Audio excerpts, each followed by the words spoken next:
Hi everyone, welcome to Tarni's kitchen and greenery. ఈరోజు మన recipe carrot మామిడికాయ తురుము పచ్చడి. చాలా ఈజీ ప్రాసెస్ అండి. ముందుగా మామిడికాయలు చెక్కు తీసుకుని తర్వాత క్యారెట్ని చెక్కు తీసుకుని ఈ విధంగా కోరుకోవాలి. ఇలా కోరుకున్న తర్వాత రెండింటిని బాగా కలుపుకోవాలి.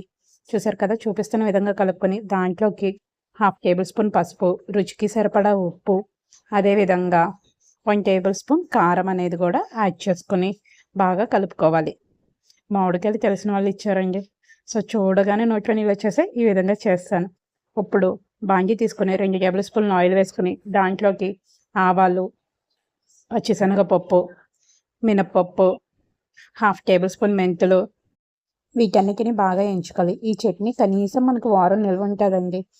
ఇప్పుడు దీనిలోకి ఎండుమిర్చి, అదేవిధంగా వెల్లుల్లి కూడా వేసుకుని బాగా వేగనివ్వాలి. ఇప్పుడు ఇవి బాగా వేగిన తర్వాత దీంట్లోకి 1 టేబుల్ స్పూన్ ఇంగువ వేసుకొని ముందుగా కోరుకున్నటువంటి మిశ్రమాన్ని ఇందులో వేసేయాలి. స్టవ్ ఆఫ్ చేసిన తర్వాత వేయండి. చాలామంది మిశ్రమంలో పోపు వేస్తారు, కానీ నాకు ఇలా పోపులో వేసి కలుపుకోవడం అంటేనే చాలా ఇష్టం. దీనివల్ల టేస్ట్ అనేది చాలా బాగుంటుంది. వేడి వేడి అన్నది ఈ మామిడికాయ పచ్చడి కలుపుకుని తింటే భలే ఉంటుందండి. ఒకసారి ట్రై చేసి చూడండి. ఇంకెందుకు ఆలస్యం, మరిన్ని వంటకాల కోసం please subscribe my YouTube channel.